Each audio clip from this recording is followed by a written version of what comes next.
Koy, ano yung choosing signals ng babae? And kung gumagana pa ba yun now?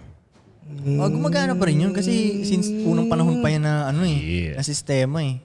Nature ng babae yun yung mga ginagawa nilang ganun eh. Kaya... Explain mo muna, Koy, ano ang choosing signal? Para sa mga hindi nakakaalam, ano ba ang choosing signal? Choosing signal, pag yun yung mga galawan ng babae na malalaman mo na gusto ka talaga niya. Yep. Na hindi alam ng iba yung paano, na pinili ka niya. Yung mga ganito kayo? Pinili ka niya, parang gano'n. Kasi mga babae naman talaga ang pumipili sa lalaki. Yung choosing signals ba, hindi rin alam ng babae yun? Hindi rin sila aware. Hindi rin sila aware. Unconscious sila. Kaya nga hindi siya matago minsan eh. Tama. Hindi may tatanggi. Pwede niya sabihin sa'yo, lagi ako nakaka-experience ng ganun, sabihin niya sa akin, ayaw niya ako. Pero yung body language niya gusto hindi niya. Hindi mo may tanggi. Parang ganun. So, yun ang choosing basically, signal. Ang babae kasi talaga ang mamimilit. Lalaki, wala talaga. Hindi tayo namimili eh. Walang karapatan mamili. Hindi talaga tayo namimili. Parang ganun. Kasi kung tayo lang mamimili, lahat yan. Diba na mo? So, babae talaga namimili. So, ang gagawin mo na lang is, gagawin mong kapili-pili yung sarili mo. So, aastigan mo yung sarili mo. So, ang gagawin mo lang talaga is lumapag ka na lang. Mag-posing ka lang dun ba? Sintayin mo lang na piliin ka. Parang so, ano-ano daw yung choosing signal? Yun talaga yung tanong niya. Oo nga pala, kung saan so, ano ang choosing signal? Paano mo malalaman na chinus ka nung babae? Ako minsan, tol, parang yung nararamdaman mo, kahit di ko pa tinitignan yung babae, tol, nararamdaman.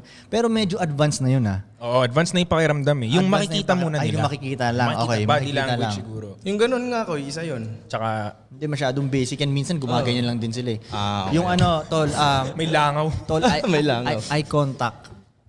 Eye contact Number kasi, 1. Ang explanation ko minsan dyan, di ba minsan kunyari pumupunta ka ng mall, tol. Tapos di ba sa mga mall minsan yung may nag-aalok ng mga ganun. Di mo tinatry mong tingnan sila sa mata, di ba? Kasi once na tinignan mo sila sa mata, parang may karapatan silang lumapit sa'yo, di ba? Nai-guess mo.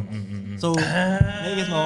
So parang ikaw yung babae sa sitwasyon na yun eh. So kaya minsan... Parang signal nga yun. O kaya yung mga babae, umiiwas sila na makipag-eye contact dahil parang nagbibigay sila ng signal nyo. Pwede akong kausapin Ganun kaya, ganyan lang yun sila. O yan, nakayuko. Minsan mag-headset lang yan sila. Yo, ayaw nang tumingin. Parang ganun.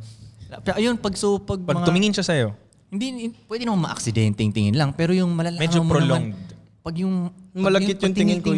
Kahit hindi malagkit saka pag tinignan ka niya sa mata. Basta tinitignan ka niya sa mata ng matagal. Hinahabol niya yung mata mo. 2 beses, 3 beses. Ay, nakikipaglabanan sa titig. Nakikipaglabanan sa titig, ganyan. Usually mga lalaki nag-give up dun.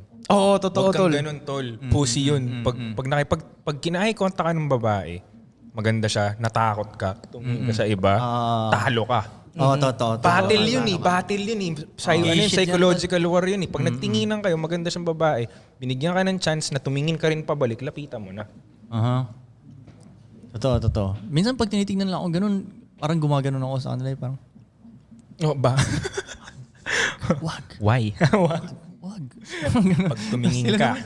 Nakakatawa kasi panoorin yung mukha nila, naku-confuse sila ba? Parang, ha? Kasi ba't, siyempre di kami magkakilala, gumaganon sa kanya, wag. Tapos naku-confuse sila. Parang ganun. So yun, ano pa ba mga choosing signals?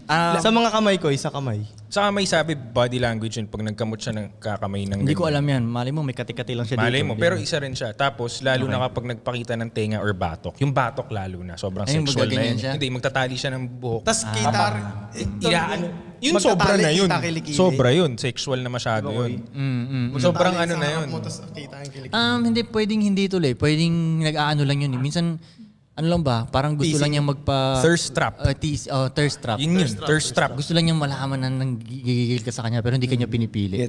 Basically, ako tuloy hindi ko na nga tinitignan yung mga ganyan. Ganon ang buhok. Hindi ko tinitignan yung pakiramdam talaga ang dun na lamang. Doon nararamdaman. Kahit hindi ko pa tinitignan siya. Minsan ako yung umiiwas kasi sa tingin parang ganun. Pag papasok ko sa isang room, hindi ko sila tinitignan ganyan. Mararamdaman mo agad na hinihintay ko lang. Tapos sila yung nakatingin sa'yo ko yun. Hinihintay niya akong tumingin gano'n. Minsan mararamdaman ko na parang yun nandun tayo sa basta may mga ka-meeting tayong big time sa isang babae doon na magkalayo kami sa table, ganyan.